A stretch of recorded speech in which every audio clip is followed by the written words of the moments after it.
Confidence is not something you stumble into. It is not something you wake up with.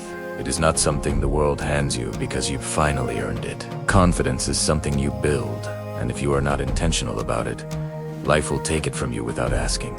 I need you to keep this picture in your mind, always. This speed race wanted to know the fastest, the dogs or the cheetah. But the cheetah did not move a finger and sat in place. People asked the race coordinator what happened. He responded, "Sometimes trying to prove that you are the best is an insult." The more words it takes to tell the truth, the more it sounds like a lie. Like the more you have to say to explain something to me, the more I start to assume you don't know what you're talking about. And we have this way of, I guess they call it word vomit, where you talk a whole lot. People get lost in your sentences. And also when you choose to speak, it makes a very big difference. Like, have you ever been in one of those meetings and there's always this one person that has to throw in their 2 cents? They always have to throw out their idea or be the devil's advocate or have something to say at every single issue that gets brought up. Most of the time, those are the people that are honestly the least connected to what's actually happening, or at least part of the conversation, because they want you to know how smart they are or how many people they know. These are the same people that name drop like every other sentence. The person that is like, I was talking with Steven the other day. Oh, you know Steven, right? Oh, yeah, great guy. And they start to name drop just so you know how many people that they know. Insecurities are very loud. Confidence, on the other hand, is very quiet. Insecure people have the need to say everything so that I sound more believable. So you'll know how much I know and how smart I am. Confident people have the urge to say nothing because they have nothing to prove. Let us talk about confidence. Not the fake confidence, not the loud confidence, not the look at me confidence, but the kind that stays with you when the room is silent, the kind that does not disappear when people reject you, the kind that comes from identity, not approval. Because here is the truth. Rejection is one of the biggest killers of confidence, but only if you let it be. I am not going to lie. Rejection hurts. It stings. It will shake you. It makes you question your worth, your value, your identity. But rejection is not a reflection of who you are. It is a reflection of who someone else is, what they want, what they fear, what they misunderstand. And yet, we internalize it. We let it define us. We let it shrink us. We let it silence us. But hear me clearly. Rejection only destroys your confidence when you believe the rejection is telling the truth about you. Most of the time, it is not. Most of the time, rejection is simply redirection. A closed door that protects you, a lesson that strengthens you. And here is the quote that changes everything. Confidence is not about thinking they will like you. It is about thinking, I will be fine if they don't. That is the core. That is the foundation. That is the mindset that makes you unstoppable. For me, confidence is ultimately about self-worth. It's about knowing that you are enough exactly as you are. And I think what confidence isn't, and the way I don't define it, is as being an extrovert. So a lot of people think that if you are confident, it must mean that you're comfortable being loud or you're charismatic, and you kind of think that that's what it's about. But for me, that's not it at all. I think confidence is grounding, it's quiet, it's stable. And one of my favorite definitions of confidence is that confidence is about being able to walk into any room unapologetically yourself and walk out of it not worrying what everyone else thought of you. And I think when you can get to that place, that's when you know you've reached it. Because when your confidence is built on approval, it collapses with disapproval. But when your confidence is built on identity, it becomes unshakable. Really think about what are the barriers to confidence. Our inner critic, I think everyone would agree, is the biggest one. And I think that what I really come to understand is how powerful our thoughts are, and that our thoughts really do shape our reality. And the reason for this is because thoughts become beliefs when they're repeated so many times. And what we believe about ourselves determines our whole experience of the world, because it becomes the filter through which you view everything, every interaction, every experience. Everything is filtered through what you believe about yourself and the world, and then interpret. Your mind is not just a tool, it is the architect of your confidence. It builds the stories you believe. It shapes the way you see yourself. It decides whether you rise or whether you shrink. Your mind can be your greatest ally or your greatest enemy, and the difference lies in what you feed it. If you feed it comparison, it will give you insecurity. If you feed it fear, it will give you hesitation. If you feed it doubt, it will give you paralysis. But if you feed it truth, your truth, it will give you confidence. Confidence is not loud. Confidence is not arrogant. Confidence is quiet. Confidence is internal. Confidence is the voice inside you that says, I know who I am, even if you don't. If you know that about yourself, what you have internally inside, you don't have the need, the insecurity to prove it to everybody else that they're wrong. The confidence is very quiet. The people that are typically the most looked to are the people that say the least. They listen a whole lot more. Authenticity is the thing everyone claims to value, but almost nobody practices. Authenticity is underrated. Everyone is trying to be a person that everybody will like. Everyone is trying to fit into a mold that was never designed for them. Everyone is trying to be accepted by people who don't even accept themselves. But listen, true beauty begins the moment you decide to be yourself. Not the filtered version. Not the edited version. Not the version you think people want. The real you. Because here is the truth. Be yourself. Everyone else is already taken. And here's the part people forget. Do not try to make everyone like you. You do not even like everyone. You are not meant to be universally accepted. You are meant to be authentically aligned. You are meant to attract what matches you and release what does not. Authenticity is not just a personality trait. It is a confidence strategy. When you stop performing, you stop fearing rejection. When you stop pretending, you stop losing yourself. When you stop chasing approval, you start building identity. Whatever you think you cannot do, remember there is someone out there confidently doing it wrong.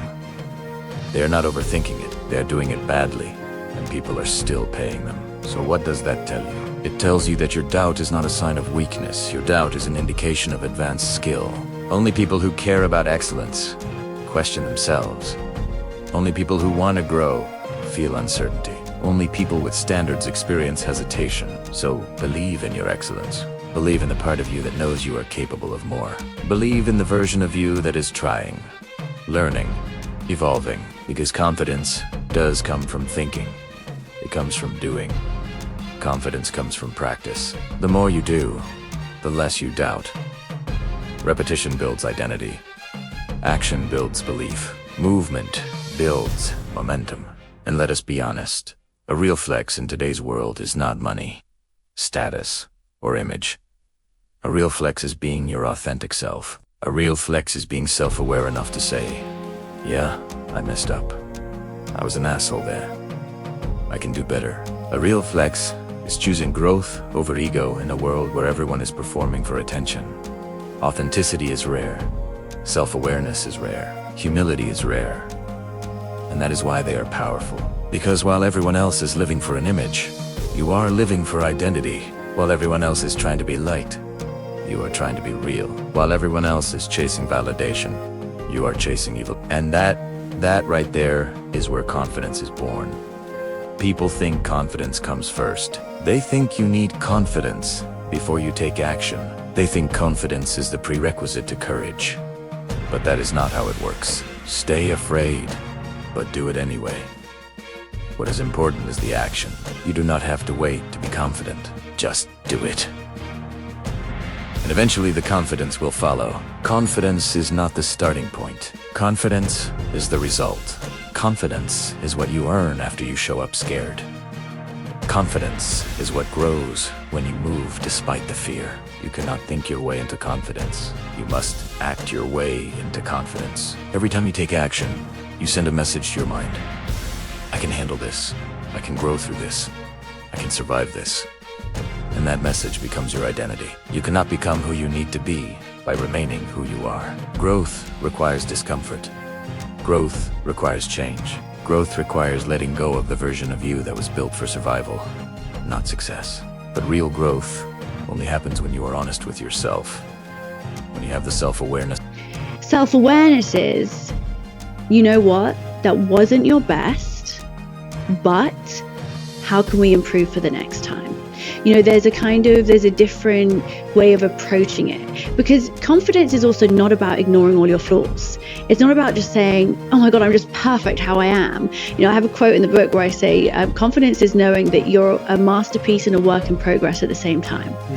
And so self-awareness is important. As humans, we need to be growing and evolving, but it's how can you actually notice perhaps your flaws, perhaps areas where you could be better and do better, but approach it in a way that feels really compassionate, that feels, because, you know, in that compassion, you're actually giving yourself the best opportunity To admit you can do better, and the compassion to say it without tearing yourself down. Do not feed your mind with stories about what you cannot do. Your life becomes whatever you consistently feed your mind. So speak to yourself with clarity, not cruelty. Ask yourself in a compassionate way, what can I take responsibility for and grow from? And what is beyond my control? What must I release and let go? Where can I improve? And what must I simply accept as it is? This is how growth happens, through honesty, responsibility, and grace. We cannot become what we need to be by remaining what we are. You must evolve. You must step into the unknown. You must outgrow the environments that keep you small. And yes, that means you will lose people. You will lose approval. You will lose comfort. But you will gain yourself, and that is the greatest gain of all. When we are growing up, there are all sorts of people telling us what to do, when really what we need is space to work out who to be. You do not need more opinions. You do not need more voices telling you who you should become. You need space. Space to think, space to feel, space to fail, space to rise, space to discover your identity without interference. Confidence grows in the space where you allow yourself to be imperfect, curious, and evolving. Growth is not always fast. It is not always dramatic. It is not always visible. Sometimes growth is slow. Sometimes growth is subtle. Sometimes growth is quiet. And that is okay. Be not afraid of growing slowly. Be afraid only of standing still. Standing still is the real danger. Standing still is the real failure. Standing still is the real threat to your confidence. Because confidence grows when you move, even if the movement is small. You cannot rewrite your past. You cannot undo what happened. You cannot erase the moments that shaped you, but you can choose what happens next. Though no one can go back and make a brand new start, anyone can start from now and make a brand new ending. Confidence is not about where you have been. It is about where you are going. It is about the direction you choose today. It is about the identity you build from this moment forward. You are not stuck. You are not broken. You are not behind. Listen, confidence is not a gift. It is not a personality trait. It is not something reserved for the chosen few. Confidence is a decision, a practice, a commitment. Confidence is choosing yourself even when others do not. Confidence is being authentic even when it is easier to pretend. Confidence is acting while afraid. Confidence is growing even when it is slow. Confidence is rewriting your ending, even when your beginning was painful. Confidence is not about thinking they will like you. It is about knowing you will be fine if they don't. So keep going, keep growing, keep becoming, and above all, build your confidence. Because the world needs the real you. Not the edited version, not the approved version, not the version shaped by rejection. The real you, the authentic you. That is where your confidence lives, and that is where your power begins. And when you look back on this moment, you will realize something powerful. This was not just the end of a video. This was the beginning of you. Please join this community, not for a day, but for the journey. Because building your identity is not a one-time event. It is a daily work. And here, you'll get the videos that train your mind the same way a gym trains your body. Always remember this. There is only one you in the entire universe. You are the movement.